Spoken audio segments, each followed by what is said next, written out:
Hi guys, welcome to another episode of Nick Tan Chats, my magic and mostly mentalism review show. My name is Nick Tan, and on today's episode, I'll be chatting with you guys about Multidimensional QA released by Creasey.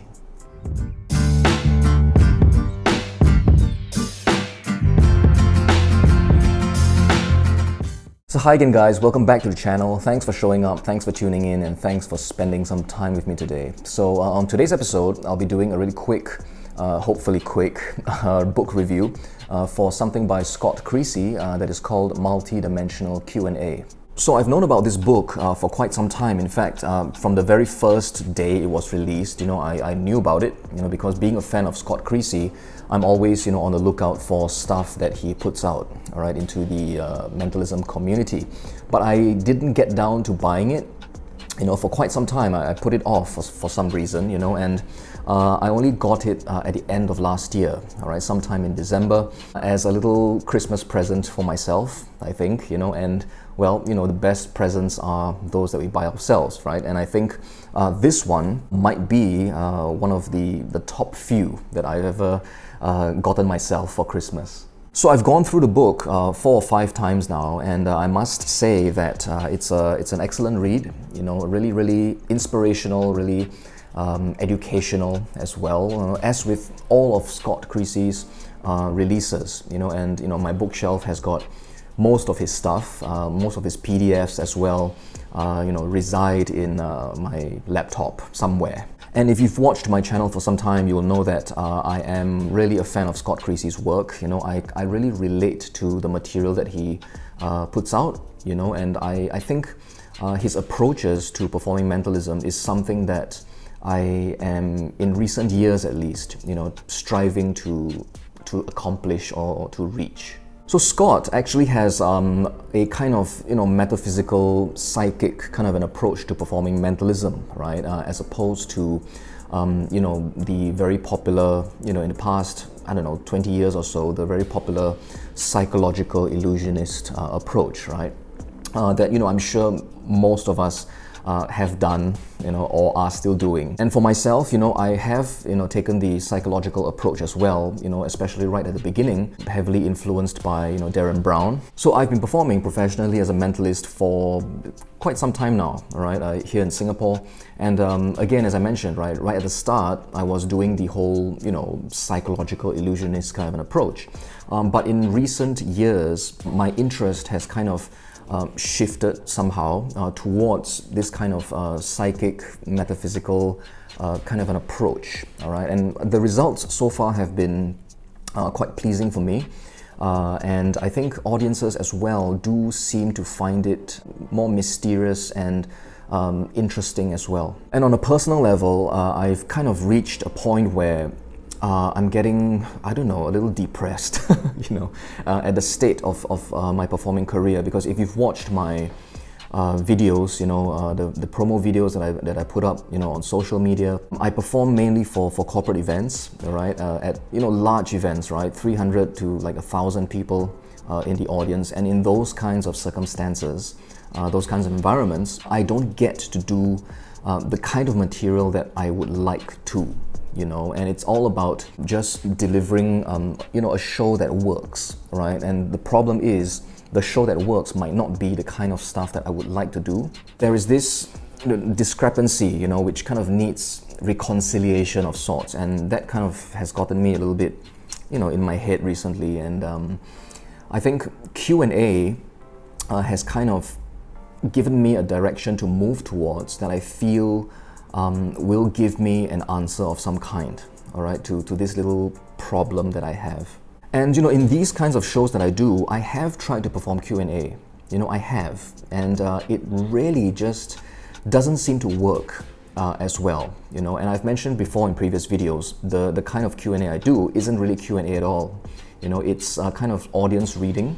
While that kind of works, I don't know, it just doesn't seem to be totally appropriate, I think, to perform this style of routines in the environments where people did not go there to see you, right? You are kind of going into their space to perform. So there is already that kind of inherent problem in terms of where, your relationship to the audience, right? The dynamic is a bit different. I often feel, I'm just there to kind of create, light-hearted entertainment, right? And I can do it, I can do it, I can deliver, but it's become kind of like a job, and I've reached a point where I'm looking to perform more effective kind of material, more meaningful stuff, right? And I don't know, I might have to just somehow create my own space in future so that I can pursue this sort of,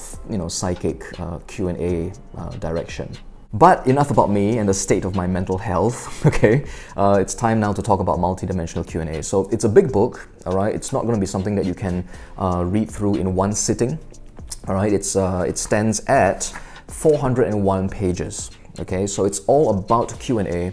So I think the best way for me to just briefly discuss the contents of the book is by looking at the contents page itself, okay? So I'll go through the contents page, and I'll briefly talk about some of the things that Scott discusses in this book. So this book contains 7 chapters, okay? So I'll just briefly go through the chapters and just talk about some of the items that are in, the chapters themselves, okay? So chapter 1 is about the psychology of Q&A. And here, there is a topic that Scott discusses, which I've talked about earlier as well, right? And that being that there is a difference between, Q&A and audience reading effects, right? So, in audience reading effects, you are, basically just kind of feeding back information about people. But there isn't any question that is asked by the audience member, and so there isn't an answer that you are providing as well. So there isn't like a Q&A, as opposed to doing a more traditional Q&A where it's more, there's a more psychic flavor to it. People ask questions about their lives, right? Their futures, their hopes, their dreams. And you as the performer, you would then provide them with a kind of, psychic kind of an answer. The reason why I've not been able to do much of this style of Q&A is because of the environments that I perform in, right? It's really not suitable, I think, to be doing that kind of heavy stuff where, people are just busy eating and drinking and they're just there to have a good time, right? So to force this kind of thing on them is not performing appropriately, and that's why I took the kind of audience reading, approach as to the Q&A, but still, I didn't get it to work that well as well, okay? But yes, there is a difference between these two styles of Q&A. One more thing that has been of value to me when performing Q&A is something that Scott discussed as well, and that is the tarot, all right? Tarot cards along with Q&A. So this concept of using an external oracle, kind of solved a couple of issues for me, because if I didn't have that, all right, I felt a lot of pressure, to give people an answer. In the earlier days when I started just trying to do Q&A, people will ask me questions about, their lives and things like that, and I felt a lot of pressure to give an answer. Whereas with an external oracle, you have that kind of help because it is a traditional reading system, right? The tarot, for example, you could use palmistry, numerology, whatever it is, right? But as long as there's an external oracle, you can kind of use that to inspire the content to answer the spectators' questions, and I found that really helpful for me. So chapter 2 then discusses methods. Okay, so Scott discusses methods that are done, before and during, okay, your performance of Q&A. So he talks about certain devices that are available, certain things that you can use as well. And in this section as well, he also talks about something that he has previously released in a PDF as well, called My Q&A, okay, which is a real-time Q&A method, okay, which I found really interesting. I was almost going to do it at one point in time, but I always chickened out, But yes, if you don't have that PDF, it is outlined here as well. Chapter 3 then discusses one of the very basic methods, the classic methods for Q&A, that being the OA. okay, the OA concept, all right, shall we put it that way? And he explains how to do it correctly. Well, it's kind of well known, I think, amongst a certain percentage of audience of the lay public, right? So he explains how to perform it correctly, all right? So it's more deceptive. Something else that he writes about as well here, I found really interesting, is something he calls almost sensational, and this has got to do with the sensational answer. Okay, so if you are versed in Q&A methods, you know about this sensational answer thing that we use either to, kick things up a notch or to execute method as well. This has always been something that bugged me, because in the traditional teachings of a sensational answer, I've always felt it to be, quite inappropriate, It almost bordered on unbelievable, that someone would ask this sort of a question, So Scott gives some advice and some examples about how to make it more believable, all right, and more credible as well. In chapter 4, he goes into some more methods and techniques, and in fact he discusses something that he has released previously on a video download, all right, that is still available on his website, I believe, called Q&A Evolution. All right, so that is a Q&A system just done with 3x5 index cards that are folded in half. Very, very practical, very useful to know as well. He also discusses methods that uses like a box, all right, or an envelope for you to collect your billets. Okay, so I think it's quite a detailed discussion on those methods. And then in chapter 5, it's called Stripping It Back. Okay, and if you know Scott Creasey, he's always about trying to simplify methods, okay, and simplify the look of what the audience sees. Okay, so he wants to get rid of the envelopes, he wants to get rid of the boxes and things like that, and just use the cards. Okay, and if it were up to Scott Creasey, I think he would want to get rid of the cards as well. In this chapter, he will discuss his MMM Q&A, okay, which was previously released in his book Minimalistic Metaphysical Mentalism, right, the first volume, the white book, okay, and in that book it was published as Q&A Simplified. And that is a method that I quite like, and in fact I have used that method to perform a Q&A for small groups of people, like in a lecture theatre, for example. I've done it a handful of times, 4 to 5 times now, and it's a method I really like. Okay, really practical, really deceptive as well. So what happens basically is, you have like 20, 25 people, they fill in their cards. An audience member selects like 5 of them at random. They are folded in half. They are dumped into an envelope. A spectator hangs on to that envelope. You don't touch any of these billets. The spectator then reaches in, they remove one at their fingertips. You bring your hand close to the billet and you can start going into your Q&A and finish off all 5 of these randomly chosen billets. Okay, so it's a really practical method, really strong routine that I enjoy using. Chapter 6 is called Let's Get Intimate. Okay, and in this chapter, Scott discusses methods for Q&A for really small groups of people, even one-on-one, right? And one routine that I really thought was really nice is a routine called Three's a Crowd, okay, that just uses 6 business cards.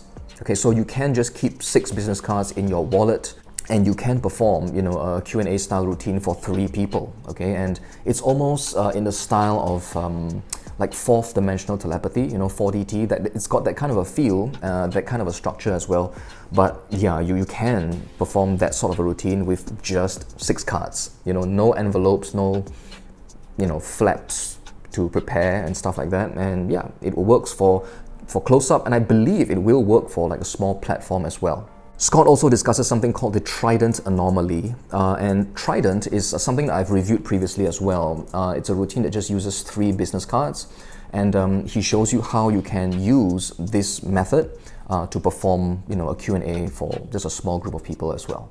And finally, chapter 7 is a chapter called Back to Basics Bonus. Okay, and here Scott discusses some miscellaneous methods as well. He talks about the importance of things being simple, and he gives you some more ideas for things like name and place, used within the context of Q&A. And hidden in this chapter, okay, is the Q&A that I believe I will be sticking to for now. Okay, because I really like the look of it, and he has hidden this kind of method in the final chapter of the book. And according to Scott, he is still using this particular method. Okay, so I won't discuss it here because I really like it, you know, and if you have the book, I think you will agree with me and you will know what I mean, right? I think the routine is something that is just so simple in method, you know, but really deceptive. It's got, you know, multiple phases and the kind of effects that you kind of expect a good Q&A to have, okay? And it is something that I will be working on and I will be pursuing. In fact, I will be performing it really soon at a public show right here in Singapore. It will be my first time. I've added some of my own kind of touches to it, but I'm really looking forward to trying this particular method. Alright, but all in, you know, I don't want this video to go on for too long, you know, but I think this is an absolute gem to have on your shelf, okay? Especially if you are a mentalist who enjoys, you know, performing Q&A, you know. So if you've got like a collection of books, you know, for Q&A related material, I can only strongly recommend you add this one as well to the mix, okay? Just get a copy of it, go through it, study it, learn the material. It will give you lots of food for thought, okay? And even if, you know, the methods aren't like, you know, groundbreakingly new to you, you know, I think Scott shows you his approaches to using these methods to creating, you know, this whole feel of a psychic themed Q&A. Alright, but that's all I have to say about multidimensional Q&A. So if you are interested to pick up a copy, I will leave the link in the description box down below. Again, if you are interested in Q&A, I can only highly recommend this book and anything, alright, that Scott Creasey puts out. Okay, so that's all for today's episode, guys. I do hope you enjoyed it. I have got to now go and get ready because I have another stage show tonight. Okay, but till the next episode, guys, do take care of yourselves. Stay safe, have fun with your magic and your mentalism, and I will see you on the next episode of Nique Chats.